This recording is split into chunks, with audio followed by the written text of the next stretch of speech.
Welcome back. మనం మహాకవి జాస్వా గురించి యువకవి నుండి కోయి కోటేశ్వరరావు గారి నుండి తెలుసుకుంటున్నాం. కోటేశ్వరరావు గారు, మహాకవి జాస్వా కవిత్వంలో బుద్ధుని ప్రభావం, గాంధీ ప్రభావం, అంబేద్కర్ ప్రభావం ఏమైనా ఉందా? తప్పనిసరిగా సార్. ఇప్పుడు ఏ మహాకవి మీద అయినా కూడా తండ్రి పోలికలు కొడుకు ముఖంలో ప్రతిఫలించినట్లుగా, తల్లి రక్తం బిడ్డలో ప్రవహించినట్లుగా సహజంగా ఒక ఉద్యమ నాయకుడి యొక్క లేదా ఒక యుగ చైతన్యాన్ని వాగ్దానం చేసిన తత్వవేత్తల ప్రభావం ఆయా కవుల మీద విధిగా ఉంటుంది. అలాగే జాషువా, నేను బుద్ధుడు, నా గురువులు ముగ్గురు, బుద్ధుడు, క్రీస్తు, గాంధీ, ఈ మహానుభావుల ప్రేమ శంఖధ్వనికి చావు లేదు. నేను ఆ మహనీయుల వజ్ర మార్గంలో ముందుకు నడిచిపోతాను అని జాషువా ప్రకటించుకున్నాడు. మనకు జాతీయోద్యమ కవుల మీద గాంధీ ప్రభావం చాలా బలంగా ఉంటుంది, అది అందరికీ తెలిసిన విషయమే. అలాగే బౌద్ధం యొక్క ప్రభావం కూడా కొంతమంది మీద ఉంటుంది. అయితే క్రీస్తు ప్రభావం కూడా జాషువా మీద ఉంది, ఆయన కుటుంబ నేపథ్యం కావచ్చు. కాబట్టి క్రీస్తు, గాంధీ, బుద్ధుడు, ఈ ముగ్గురు మూర్తుల యొక్క ఉమ్మడి ప్రభావం వలన జాషువా కవిత్వం మానవతావాదానికి మేనిఫెస్టోలో లాగా కనిపిస్తుంది. ఏ కవి మీద ముగ్గురు ప్రభావం ఉండదు, జాషువా మీద మాత్రమే ఆ కాలంలో ఈ ముగ్గురు ప్రభావం ఉంది. బాపూజీ అనే కావ్యం రాశాడు గాంధీ మీద. హరిజనోద్యమంలో భాగంగా గాంధీ పట్ల ఇష్టం పెంచుకున్నాడు. నేను మహాత్ముడ చెప్పుల జాడలోన కాలాడ చరింతును అని చెప్పుకున్నాడు. లోకమో మోహన సబర్మతి సన్మునికి కుమారుడను అని చెప్పుకున్నాడు. కాబట్టి నేను గాంధీ శిష్యుణ్ణు అని చెప్పుకున్నాడు, కావ్యమే రాశాడు. కాబట్టి మొదటి దశలో జాషువా కవిత్వం మీద గాంధీ ప్రభావం ప్రగాఢంగా ఉంది. అలాగే గౌతమ్ బుద్ధుడి ప్రభావం కూడా ఉంది. బుద్ధుడిని అనేక సార్లు బుద్ధుడు అనే ఖండిక రాశాడు. అలాగే కాంతిశీకుడు లాంటి కావ్యాల్లో బౌద్ధం యొక్క ఆర్థిక దృష్టి, బౌద్ధం యొక్క సామాజిక దృష్టి జాషువా కవిత్వంలో కనబడుతుంది. అలాగే అయితే బుద్ధుడు నవ్యతర ధర్మ సంస్థాపన కావాలి మనకంటాడు. అంటే దశావతారాలు చెప్పిన ధర్మ సంస్థాపన కాదు, నవ్యతర ధర్మ సంస్థాపన కావాలి, అది బౌద్ధం అని చెప్పాడు. ఇది అండర్లైన్. అలాగే మన ఇంట శాక్యసింహుడు మునిపే గుప్తంబు చేసిపోయే అహింస ఘనతర శస్త్రంబు, మనకు ఆధ్యాత్మిక బలము, మన విజయము అన్నాడు. ఇది చాలా కీలకం. మనకంటే ముందుగానే ఒక ఆధ్యాత్మిక తత్వశాస్త్ర నిధుల్ని గుప్తంగా చేసి మనకి ఇచ్చిపోయాడు జాషువా. అది మన స్పిరిచువల్ స్ట్రెంగ్త్ అన్నాడు, మన ఆధ్యాత్మిక బలము. అలాగే మన విజయము, మన విజయం ఏ తత్వశాస్త్రం ద్వారా మనం పొందుతామంటే అది బౌద్ధము అని జాషువా చాలా స్పష్టంగా చెప్పాడు. అది జాషువా యొక్క తాత్విక ఔన్నత్యానికి, సామాజిక దార్శనిక దృష్టికి తార్కాణంగా మనం భావించవచ్చు. అలాగే ఆయన గాంధీ దగ్గరే గాంధీని పూర్తిగా వ్యతిరేకించే నేతాజీ మీద కావ్యం రాశాడు. అలాగే గాంధీజం ఆమోదించని అనేక అంశాలని తడిమాడు. గాంధీ ఏమిటికి, గౌతమ బుద్ధుడు ఏమిటికి, గీతాకృష్ణుడు కావలే అని కూడా అన్నాడు. అంటే జాషువాలో సంకీర్ణ తాత్విక భావధార ప్రభావం కనబడుతుంది. ఒక గాంధీ ప్రభావమే ఉంది అని నిర్ధారించలేము. ఇంతకుముందు సంప్రదాయ విమర్శకులు చెప్పినట్లుగా గాంధీ ప్రభావం దాటి గాంధీ ఇజం అనేది అందరి జాతీయోద్యమ కవుల మీద లాగానే జాషువాకి గాంధీయిజం ఒక సర్ప పరిష్వంగం అయింది. బంగారు సంకెళ్ళు వేసాయి గాంధీ సూత్రాలు. ఆ సర్ప పరిష్వంగాన్ని ఛేదించుకోవడం కోసం, ఆ బంగారు సంఖ్యలను తొలగించుకోవడం కోసం జాషువా పెనుగులాడాడు. ఆ పెనుగులాటకు సంబంధించిన ప్రకంపనలు జాషువా కవిత్వంలో కనబడతాయి. అలాగే పరిణామ క్రమంలో జాషువా అంబేద్కర్ మీద కూడా, అంబేద్కర్ యొక్క భావజాలాన్ని కూడా తన కవిత్వంలో పరోక్షంగా విశ్లేషించాడు.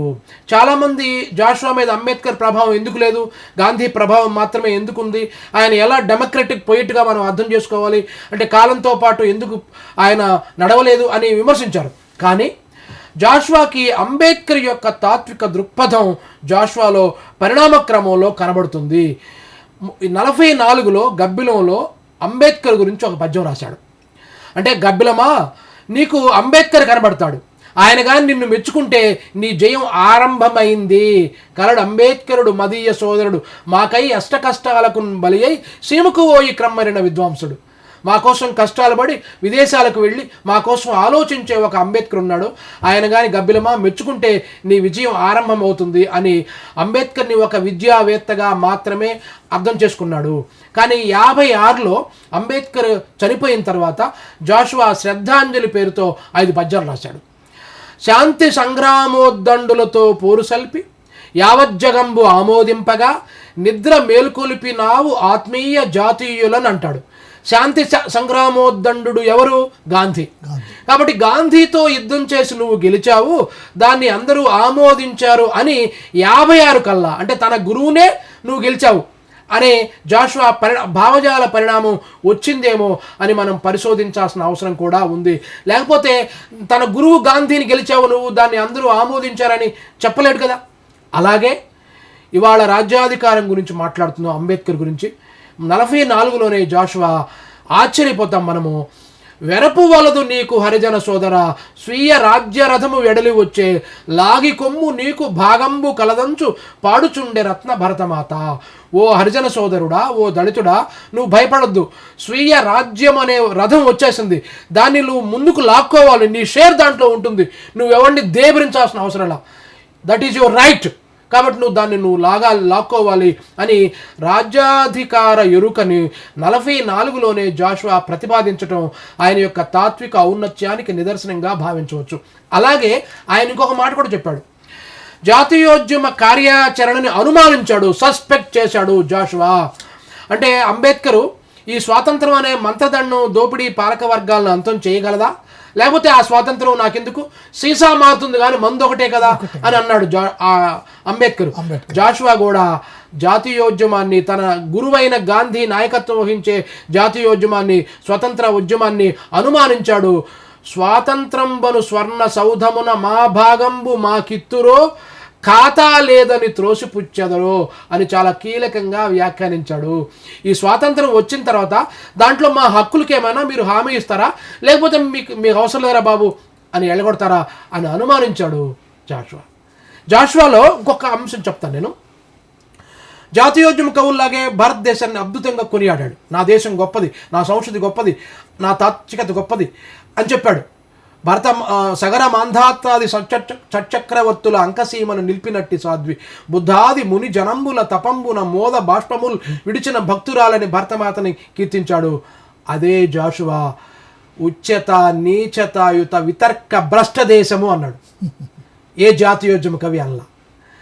నా దేశం గొప్పదే, కానీ ఈ కులమత భేదాల దగ్గర ఇది భ్రష్టత్వం, దీనికి ఆపాదిస్తున్నాను నేను. మానవ దాస్యము మరిగిన దేశము అన్నాడు. కులభేద శాఖనులు మెదలిడి దేశం అన్నాడు. అంటే చాలామంది దేశం ఔన్నత్యాన్ని, పాత గత చరిత్ర ఔన్నత్యాన్ని కొనియాడుతున్నారు, కానీ దారిద్రాన్ని, దేశం ఎదుర్కొంటున్న అసమానతల్ని, మూఢనమ్మకాల గురించి ఏ జాతీయోద్యమ కవి అంతగా ప్రశ్నించలేదు. జాషువా ఈ రెండింటిని సవిచాచిలాగా ప్రయోగించాడు. భారతదేశ ఔన్నత్యాన్ని, భారతదేశ సంస్కృతిలో వైరుధ్యాల్ని గానం చేశాడు జాషువా. జాషువా కవితా శిల్పం, జాషువా సాహిత్యం నేటి రిలవెన్స్ ఏ విధంగా ఉంది? జాషువా ప్రజల నాలుకల మీద జీవించేటువంటి కవి. ఆయన స్పష్టంగా చెప్పుకున్నాడు. చాలామంది కవులు గ్రంథాలయాలకు మాత్రమే పరిమితం అవుతారు. చాలామంది కవులు ఆయా ఉద్యమాలకు మాత్రమే పరిమితం అవుతారు. కానీ ఒక గొప్ప కవి కాలంతో పాటు పోటీ పడి నిలుస్తాడు. జాషువా నేటికి ప్రజల నాలుకల మీద జీవిస్తున్నటువంటి కవి. ఎందుకు జీవిస్తున్నాడు జాషువా ప్రజల నాలుకల మీద అంటే, జాషువా తెలుగు పద్య కవిత్వానికి ప్రజా నుడికారాన్ని అద్దాడు. తెలుగు పద్యము విశేషణాల బరువుతో నడవలేక నడుస్తున్న కొండవీటి చేంతాడులాగా, మన్నుదిన్న పాములాగా తెలుగు పద్యం యొక్క నడక ఉంటే, ఆ తెలుగు పద్యం యొక్క నడక మార్చి దాన్ని ఒక జవనాశ్రంలాగా కథం తొక్కించాడు. శ్రీశ్రీ ఛందస్సు సర్ప పరిష్వంగం అన్నాడు. కానీ జాషువా సమర్థుడైన కవికి ఛందస్సు సతీ పరిష్వంగము అని నిరూపించాడు. ఆయన ఛందస్సులో ఆయన గొప్ప అద్భుతమైనటువంటి పద్య శిల్పం, మీరు అడిగారు, పద్య శిల్పం వచన కవిత్వం లాగా ఉంటుంది. ఆయన ఈ ఈ ఈ తొలికోడి కంఠమున ఏ ఎనబెంబము నిద్రపోయెనో అన్నాడు. అద్భుతమైన ఎక్స్ప్రెషన్. ఆలోకించిన గుండియల్ కరువు ఆయా లేత పిల్ల గోరీలలో ఏ లేబుగ్గల సౌరు రూపరయునో ఏ ముద్దు నిద్రించనో, సమాధిలో ముద్దు నిద్రించింది. అలాగే జాబిలి రాట్నము మీద వెన్నెల నూలు ఒడికి అంటాడు. భక్తు కవిత్వం. అలాగే నెలవంక ఎలా ఉన్నాడు? కాలపురుషుడు గగనేంద్ర యొక్క బుగ్గ గిల్లితే ఆ గోరు యొక్క ఆ నఖక్షతము ఉంటే దానిలాగా నెలవంక ఉన్నాడు.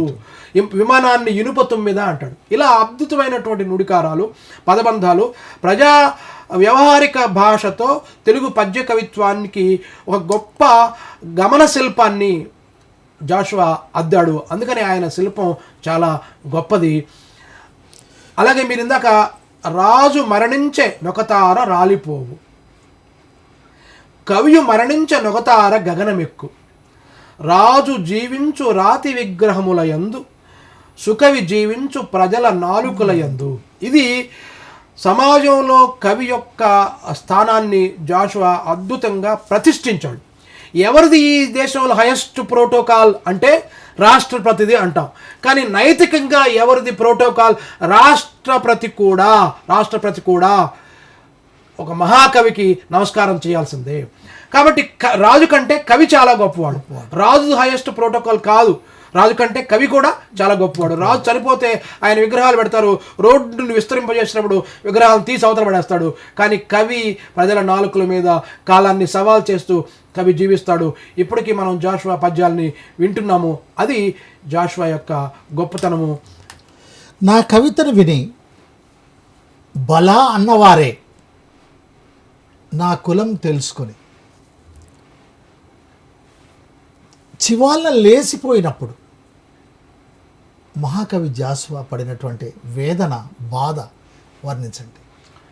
జాషువా చాలా సందర్భాల్లో ఈ వివక్షని ఎదుర్కొన్నాడు. కవి సమ్మేళనాల్లో, ప్రయాణాల్లో ఈ వివక్షను ఎదుర్కొన్నాడు. ఒక ప్రయాణంలో ఒక మహాపండితుడు, మీరేం చేస్తారు అంటే, నేను కవిత్వం రాస్తాను, ఏది మీ కవిత్వం వినిపించండి అంటే, అద్భుతంగా జాషువా తన కావ్యాల్ని గానం చేశాడు. ఆ పండితుడు అబ్బా ఎంత వాహ్ అని, ఎంత గొప్ప కవిత్వం రాశావు అని మెచ్చుకున్నాడు, శభాష్ అన్నాడు. తర్వాత మీదే కులం అది అడగకుండా ఉండరు కదా. మనవాడా కాదా అన్న అనుమానము తీరకున్న అబ్జబౌని అబ్బను కూడా వదిలిపెట్టరు. ఎవరైనా మనకు పరిచయం అయితే మనవాడా కాదా అనే సందేహం ఎక్కువ ఉంటుంది. బ్రహ్మను కూడా వదిలిపెట్టరు, వీడు ఏ క్యాస్ట్ అని అంటాడు జాషువా. అలాగే అడిగాడు మీదే కులం అంటే, చెబితే అతను ఆ పండితుడు లేచి వేరే చోట కూర్చున్నాడు. ఇది అంటే 1000 బాకులతో మనిషిని మనం కుమ్మినట్లుగా బాధ. నా కవితా ఉధూటి వదనమ్ము నెగాదిగా జూచి, నా కవితా ఉధూటి వదనమ్ము నెగాదిగా జూచి, రూపురేఖా కమనీయ వైఖరుల్గాంచి బళి బళి అన్నవారే మీదే కులమన్న ప్రశ్న వెలయించి చివాలున లేచిపోవుచో, బాకున కృంబినట్లగున్ పార్థివ చంద్ర వచింప సిగ్గగున్ అన్నాడు. అంటే నేను చెప్పడానికే సిగ్గు నాకు అనిపిస్తుంది. నా కవిత్వం అద్భుతంగా ఉంది అని చెప్పి, నా కులం లేదు, కులం తక్కువ అని చెప్పి లేచిపోతే ఎన్ని బాకులతో కుమ్మినట్లుగా నేను బాధపడతాను, ఆ బాధను నేను చెప్పలేను అని జాషువా చాలా చోట్ల ఆ వివక్షను ఎదుర్కొన్నాడు. కవి సమ్మేళనలో ఇప్పుడు పంచమ స్వరంలో జాషువా గానం చేస్తాడు అని పిలవటంతో ఓహో జాషువా పంచముడు అని పరోక్షంగా చెప్పినట్టయింది. ఇలా చాలా చమత్కారాలు, చాలా గుండెలను పిండేటువంటి, కత్తులతో పొడిచేటువంటి చలోక్తులతో జాషువాని పెట్టారు. ఆ చలోక్తుల్ని ఆయన ఎదుర్కొన్నాడు సమర్థవంతంగా. ఈ సందర్భంగా మనువాద ఉద్దండ పండిత గండర గండడైని అనిపించుకున్నటువంటి విశ్వనాథ సత్యనారాయణ గారు ఒకసారి జాషువా గారు ఇద్దరు ఒకే వేదిక పైన ఉన్నప్పుడు ఒక సభలో జాషువాను విమర్శించినటువంటి తీరు, జాషువా మహా గొప్పగా జవాబు చెప్పినటువంటి తీరును కూడా ఒకసారి వివరించండి. మీరు అన్నట్టుగా విశ్వనాథ గొప్ప కవి, తెలుగు జాతి గర్వించదగిన కవి. కాబట్టి దృక్పథం వేరు, జాషువా దృక్పథం వేరు, విశ్వనాథ దృక్పథం వేరు. అంటే మనకి వీళ్ళిద్దరి గురించి రకరకాల కథలు, రకరకాల చలోక్తులు మనకు ప్రచారంలో ఉన్నాయి. వాటికి ఆధారాలు ఉన్నాయా అంటే మనం స్పష్టంగా చెప్పలేం. అలా విశ్వనాథ ఒక సభలో ఇద్దరికీ ఒకేసారి పద్మభూషణ్ ఇస్తే ఈ కేంద్ర ప్రభుత్వం వారు గుర్రాన్ని గాడిదను ఒకే గాట కట్టేశారు అని పరోక్షంగా జాషువాని నిందిస్తే జాషువా లేచి విశ్వనాథ వారు ఇలా అన్నారు, నేనైతే గుర్రం, నా పేరైతే గుర్రం జాషువా, నేను గుర్రాన్ని గాడిద ఎవడో తేల్చుకోవాలి అన్నాడు. ఇలాంటి చమత్కారాలు ఉన్నాయి, దానికి ఆధారాలు అయితే లేవు. అయితే విశ్వనాథ జాషువా గురించి ఆయన భావకవితాయుగంలో తెలుగు కవిత్వాన్ని ఉర్రూతలూగించాడు జాషువా అని విశ్వనాథ చెప్పాడు. అలాగే మరొక చోట పంచములలో ఇద్దరు కవులుండెను, ఒకడు జ్ఞానానంద కవి, ఒకడు జాషువా. జ్ఞానానంద కవి విశ్వనాథ శిష్యుడు. జ్ఞానానంద కవి జాషువా కంటే ముందు పుట్టినచో అతని కీర్తి అంతయు ఇతనికి వచ్చి ఉండును. ఇలా ముందు మాటలు వ్యంగ్యంగా, అంటే ఆయన చెప్పదలుస్తుంది ఏంటి అంటే జ్ఞానానంద కవిని పొగట్టమా, పెద్ద చేయటమా, జాషువాని కించపరచడమా? ఇలా ఈ రకమైనటువంటి వ్యంగ్య విమర్శలు విశ్వనాథకి జాషువాకి ఉన్నాయి. అలాంటి వాటిని ఆయన ఎదుర్కొని గవ్వకు సాటిరాని పలుగాకుల మూకల అసూయ చేత నన్నెవ్విది దూరినన్ నన్ను వరించిన శారద లేచిపోవునే అన్నాడు ఆయన. గవ్వకు సాటిరాని పలుగాకుల మూకల అసూయ చేత నన్నెవ్విది దూరినన్ నన్ను వరించిన శారద లేచిపోవునే రవ్వలు రాల్చెదన్ గరగరల్ పచరించదాంధ్రవాణికిన్ అని ఎవరు ఏమన్నా సరే ఈ ఈర్ష్యా పిశాచావృత పండితులు అన్నాడు ఆయన. ఈర్ష్య అనే భూతం పట్టుంటుంది వాళ్ళని. అలాంటి పండితులు ఎవరు ఏమన్నా సరే, నేను సరస్వతీదేవే, వాడే నన్ను వరించింది, నేను ఆవిడ వరించలా నేను అని ఆయన ఔన్నత్యాన్ని ఆయన చాటుకున్నాడు. ఆయన చెప్పాడు, ఒకడు నిరసింప, ఒకడు చేరబిలువ, ఒకడు తొక్కివేయ, ఒకడు భుజం మీద చెయ్యి వేయ, మిట్ట పల్లముల నెట్టులో నెట్టుచు పలుకులమ్మ సేవ సలిపినాడు. ఒకడు లాగుతాడు వెనక్కి, ఒకడు ముందుకు నెడతాడు, ఒకడు గోతులో నెడతాడు. ఇలాంటివన్నీ ఉంటాయి. ఈ అవరోధాలని అధిగమించి ఆత్మగౌరవంతో కవిత జెండా ఎగరేసిన వాళ్ళే మహాకవులు. అందుకు ఈ తెలుగు కవిత్వంలో ఆత్మ గౌరవ పతాకాన్ని ఎగరవేశాడు జాషువా. అందుకు ఆయన మహాకవి. ఎవరు ఏమన్నా సరే. శ్రీశ్రీ కూడా జాషువాని he is a second grade poet అన్నాడు. జాషువా 2వ తరగతి చెందినటువంటి కవి. విశ్వనాథ తెలుగువాడి గోల్డ్ నిబ్బు అన్నాడు విశ్వనాథని శ్రీశ్రీ. కృష్ణశాస్త్రిని అతని కవిత్వం యుక్షురసంలాగా ఉంటుందని చెప్పాడు. అదే Sri Sri Jashuva he is a second grade poet అన్నాడు. అండ్ ఆ మహాకవి కూడా జాషువాని సరిగా అర్థం చేసుకోలేకపోయాడనే ఆవేదన ఈ తరంలో బలంగా ఉంది. జాషువా గారు యేసుక్రీస్తుని విశ్వసించేటువంటి ఒక దైవ విశ్వాసి, కానీ పరమనాస్తికుడైనటువంటి గోరా గారితో జాషువా గారి మైత్రి ఏ విధంగా ఉంది, వారితో సంబంధం ఎలా కలిసింది? అది మీరు అన్నట్టుగా జాషువా ఆయన క్రైస్తవ కుటుంబ నేపథ్యంలోంచి వచ్చినప్పటికీ కూడా ఆయన సాంకేతికంగా మనకి ఆస్తికుడే, కానీ చాలా చోట్ల ఆయన నాస్తిక భావజాలం ఆయనలో స్పష్టంగా కనబడుతుంది. దానికి కారణం తాపీ ధర్మారావుతో పరిచయం ఉండటం వలన కానీ, అలాగే గోరా గారితో హేతువాద ఉద్యమంతో సన్నిహిత సంబంధాలు ఉండటం వల్ల కావచ్చు, త్రిపునేని రామస్వామి చౌదరి యొక్క కవిత్వంతో పరిచయం ఉండటం కావచ్చు. ఈ ప్రభావాల వల్ల, అంటే ఆయన జస్టిస్ పార్టీ ప్రభావం ఉంటుంది ఆయన మీద, హేతువాద ఉద్యమం ప్రభావం ఉంటుంది. అలా గోరాతో వారికి పరిచయం ఏర్పడింది. అయితే జాషువా హైందవ మతంలోని కుటిల నీతిని ఎంత తీవ్రంగా వ్యతిరేకించాడో క్రిస్టియన్ మతంలోని వైరుధ్యాలను కూడా అంతే ధైర్యంగా చెప్పాడు. అందుకు జాషువా గొప్ప కవి. అందరము పుట్టుపాపులమని అహేతుకముగా భయ బీజములు నాటే ఈ ఫాదర్స్ ఎందుకయ్యా, లోకంలో అందరూ పాపులే, దేవుణ్ణి ఆరాధించేవాడే పుణ్యాత్ముడని చెప్తారు మీరందరూ, ఎందుకు బ్రతుక్కి దూరంగా బతుకుతారు మీరందరూ కూడా అని క్రిస్టియన్ మతంలో ఉండే వైరుధ్యాలని కూడా, అంటే వాళ్ళే గొప్ప కవులు, తన చుట్టూ ఉండే లోపాలను చెప్పేవాడే గొప్ప కవి. ఐబ్కా దర్యాప్త్ కర్నా హై ఉనర్ మంది అసద్ నుక్స్ పర్ అప్నే హువా ముత్తెలాక మిల్ హువా, స్వీయ లోపములు ఎరుగుట పెద్ద విద్య. అందుకనే జాషువా మాలమాదిగల మధ్య ఉండే వైరుధ్యాలను కూడా చాలా తీవ్రంగా చెప్పాడు. మిగతా వాళ్ళని ఎలా విమర్శించాడో తన జాతి జనుల మధ్య ఉండేటువంటి వైరుధ్యాలని అంతే తీవ్రంగా వ్యతిరేకించాడు. బిఏలు ఎంఏలు చదివినామని నీలుగు మా మాలలు మాదిగలు కుల మహాలోభంబు రెట్టింపగా తగాదాలెంచెదరు గాని సంధి గావింపరు, ఓ ఖగబామ, ఓ పక్షి, మతబోధలేల కుల కక్ష్య భ్రష్ట దుర్జాతికి అన్నాడు. ఏ కవి అనలా. అంటే తన విశ్వనాథ తన బ్రాహ్మణ మతంలో తన సమాజంలో ఉన్న లోపాలను చెప్పాడా? చెప్పడు. జాషువా మాత్రమే చెప్పాడు. కలదమ్మా వ్రణము అంటరానితనము ఈ ఇండియా పొలమందం గల మాలమాదిగలకు. ఈ మాలమాదిగలకు ఒక గొప్ప పుణ్యుంది. క్రీస్తులు కృష్ణులు నిరసించు దైవములు మస్తుగా పుట్టిన కల్పన నేరరు వీరినెవ్వరిని అని చెప్పాడు. అలాగే వాళ్ళ వైరుధ్యాల్ని పంచముడు, ఇంటి గుట్టు అనే పద్యాల్లో జాషువా తన జాతి జనుల మధ్య రగులుతున్న అసమానతల పెను మంటల్ని గురించి కూడా ఆవేదన పడ్డాడు జాషువా. మన తెలుగు కవులలో జాషువాకి వచ్చినన్ని బిరుదులు లేక ఇచ్చినన్ని బిరుదులు, పురస్కారాలు వేరే ఏ కవికి రాలేదు అనేది ఒక విషయం ఉంది. అది వాస్తవమేనా? అంటే తన సమకాలీన కవుల్లో జాషువాకి విశేషమైన ఆదరణ ఉంది. దానికి కారణం ఆయన పద్యంలో ఉండేటువంటి శైలి కూడా కారణం.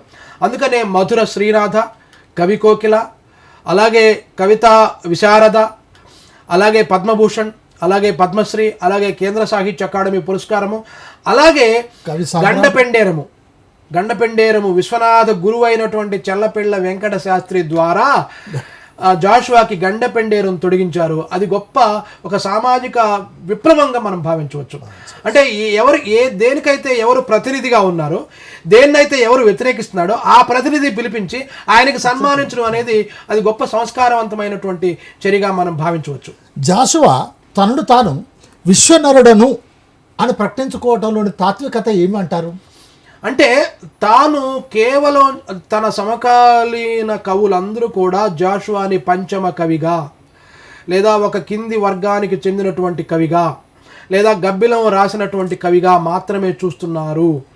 కాదు, దానికి భిన్నంగా సూర్యుడు మన పొద్దుతిరుగుడు పువ్వు సూర్యుడు చుట్టూ ఎలా తిరుగుతుందో జాషువా ప్రజా సమస్యల వైపుగా నిలబడ్డాడు. అనేక సమస్యల్ని, దళిత సమస్యతో పాటు ఆ సామాజిక విముక్తికి అవరోధంగా నిలిచేటువంటి అనేక సమస్యలని జాషువా తడిమాడు.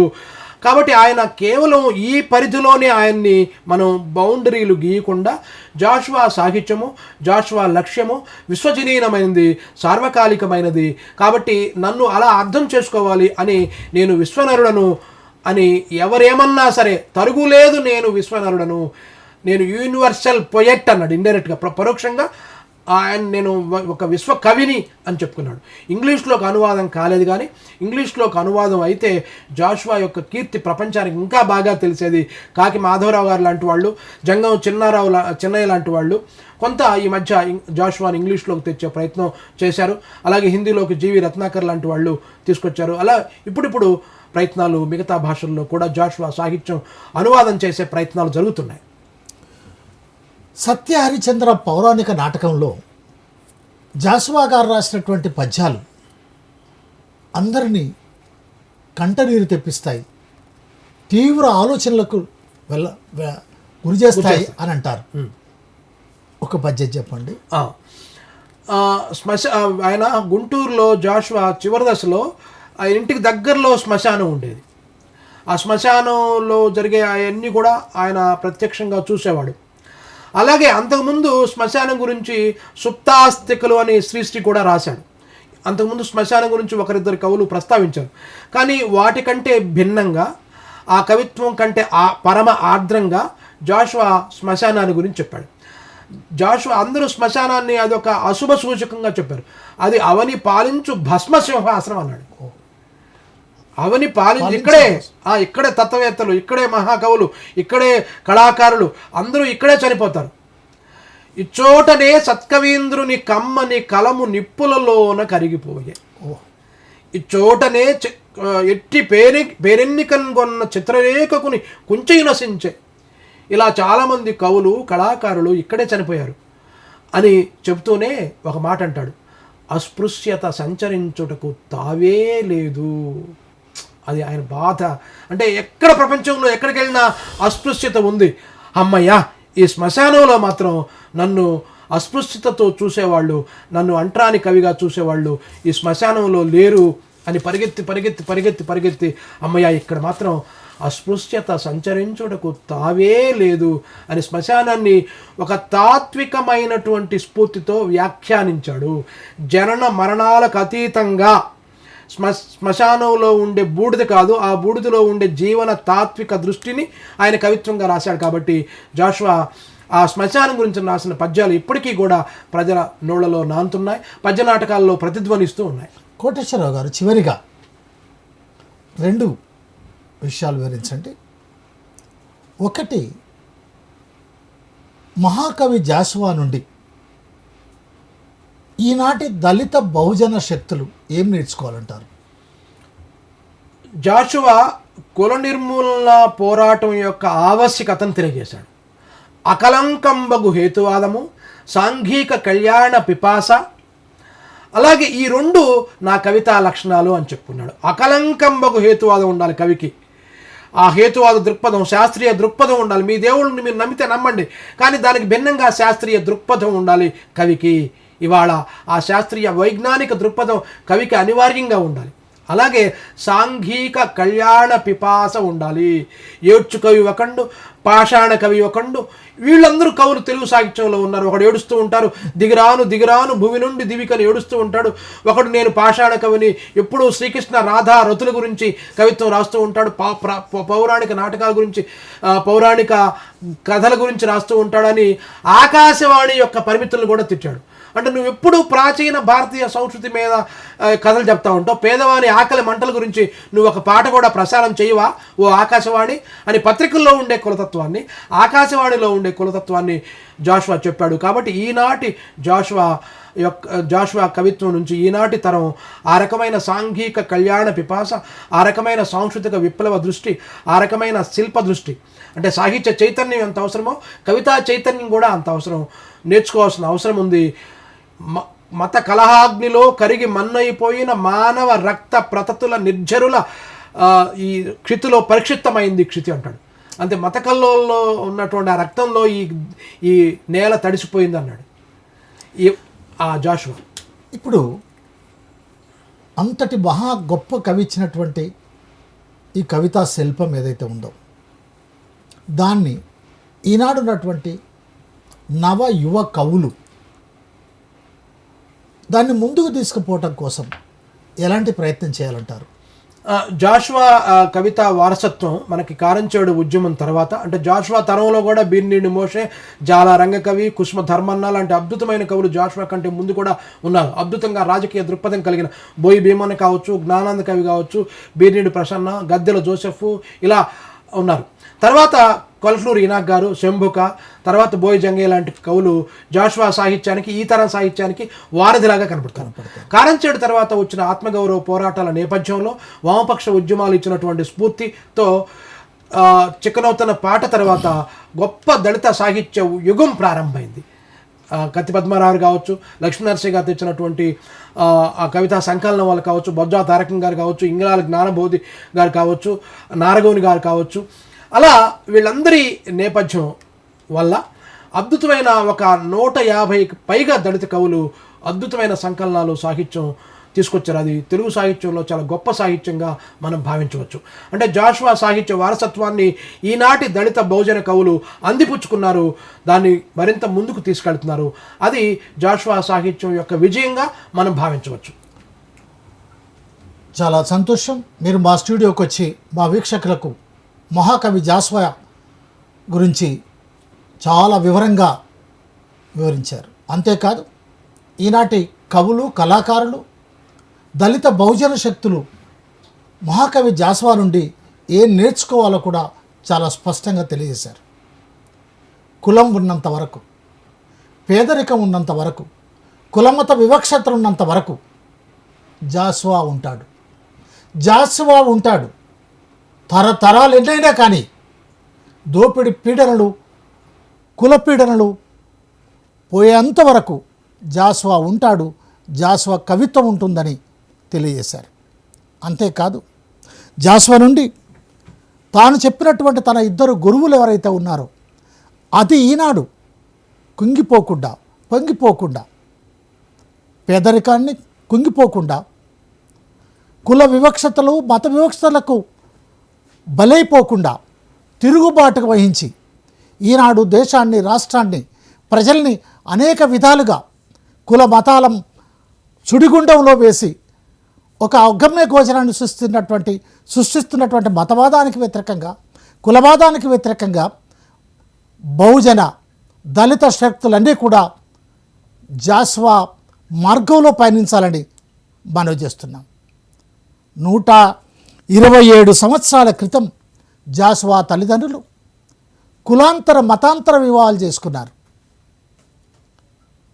జాస్వా కూడా తన కూతురుకు అలాంటి వివాహం, హేమలతకు అలాంటి వివాహమే చేశాడు. కుల నిర్మూలన కోసం, కులాంతర మతాంతర కులరహిత మతరహిత సమాజం కోసం పాటుపడేటువంటి దళిత బహుజన శక్తులు జాస్వా అడుగుజాడల్లో నడవాల్సినటువంటి అవసరం ఉంది. ఇలాంటి అనేక విషయాల్ని వచ్చే ఆదివారం నాడు మరో వక్తతోటి మరికొన్ని ముఖ్యమైనటువంటి విషయాన్ని తెలుసుకోవడానికి ప్రయత్నం చేద్దాం. అంతవరకు మా ఛానల్ చూస్తూనే ఉండండి. మా కార్యక్రమాలు నచ్చితే మా ఛానల్ను సబ్స్క్రైబ్ చేయండి. మా ఛానల్ను ఫార్వర్డ్ చేయండి. మీ అందరికీ జై భీములతో సెలవు.